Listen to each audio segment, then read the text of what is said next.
Protocols were not followed when caring for the first patient diagnosed with Ebola in the U.S., given the nurse treating Thomas Eric Duncan is now infected.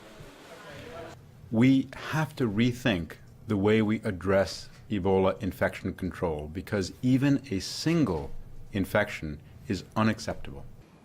Experts at the Centers for Disease Control are scrambling to track down all Dallas hospital staff who may have been exposed to the now deceased patient. It's a wake-up call that requires stricter regulations when treating Ebola patients. We will double down on training, outreach, education, and assistance throughout the healthcare system so that we can increase the awareness of Ebola and increase the ability to respond rapidly. The fear of Ebola spreading had Japan's health ministry pledging to start screening and testing at their airports. Britain announced it would do the same. Playing our part in halting the rise of the disease in West Africa is the single most important way of preventing Ebola infecting people in the UK. But France's health minister is adamant Ebola screening should be done at the start of a passenger's travels, not when they land. Russian President Vladimir Putin promised the World Health Organization his country would send more medical aid to Ebola-stricken countries. And Canada shared good news by announcing it began human testing of an experimental Ebola vaccine.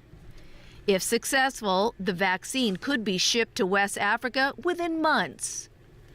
The United States and Turkey differed on Monday on where they stand on the use of Turkish air bases. Ankara denied reports from the U.S. that it would allow NATO forces to use the bases for airstrikes against Islamic State militants who have seized control of large parts of territory in Syria and Iraq.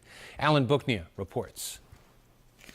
The fight is not going well for Kurdish soldiers defending the strategic Syrian town of Kobani, just across the border with Turkey. Despite continued U.S. airstrikes on Islamic State targets in and around the town, the Sunni extremist troops continue to press forward. They now control about half of Kobani. The United States has been urging Turkey to send ground troops to assist the Kurdish defenders. Ankara says it won't join the fight unless the U.S.-led coalition also goes after the Syrian government of Bashar al-Assad.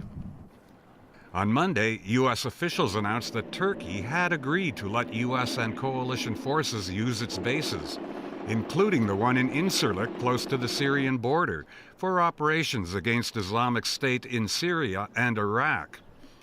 However, later in the day, Turkey's deputy prime minister said there was no agreement. Bülent Arınç said there's nothing new apart from their ongoing cooperation against terrorism.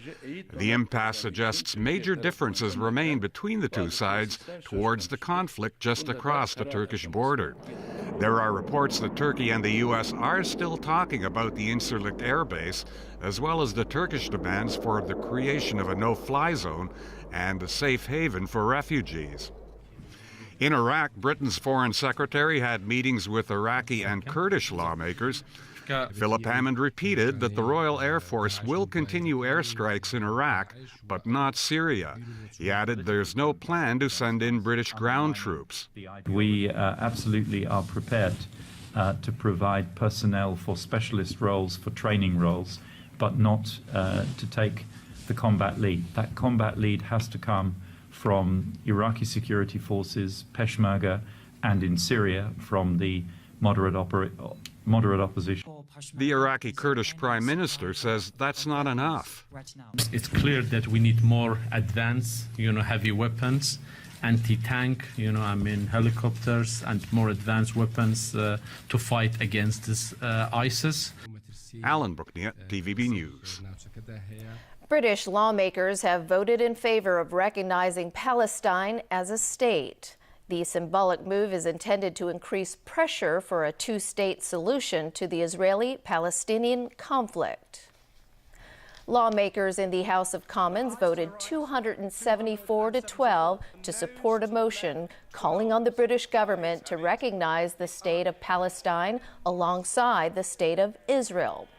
Prime Minister David Cameron abstained from voting, and more than half of the 650 MPs did not participate in the vote.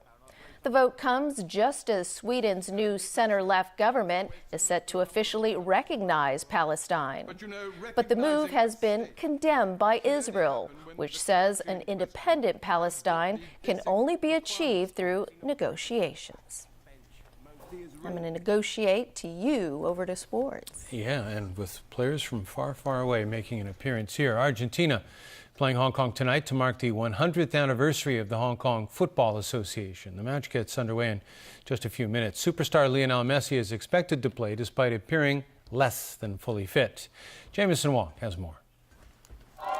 According to coach Gerardo Martino, superstar Lionel Messi may just have a bad case of jet lag. Perhaps one of the reasons he appeared out of sorts at the airport. For Messi maniacs, he did look more energetic at yesterday's training session. Martino said regarding Messi's health, all the players have traveled on a long flight to come to Asia to play games. Perhaps players have gone over their physical limit after the long journey